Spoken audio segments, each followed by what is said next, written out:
First thing I heard is like BOREALIS, the sound. I mean, there's something to it that goes way beyond what I hear when I play with depth and 3D and everything. It's just something different. That's the thing I was like getting with BOREALIS.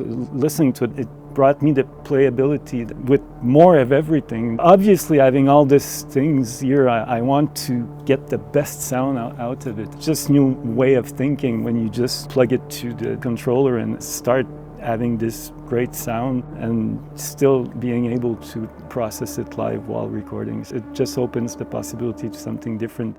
Well, with this, I found that having the wet-dry was one of the best things you could have, even though it's simple.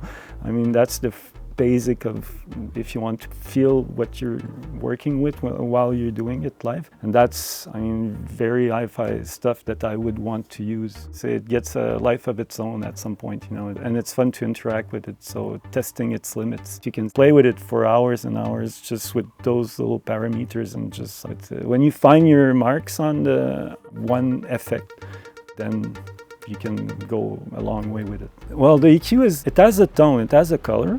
That was fun. It's very reactive. That's the thing I like for what I feel I'm listening to. This mastering grade compressor, you can squash it and it's just pumping, and at the same time, it's fun to work. It's creative. This is my sound. I mean, I handpicked everything that's in the studio, so for the sound quality, and integrating a new parameter in there needs to bring something else.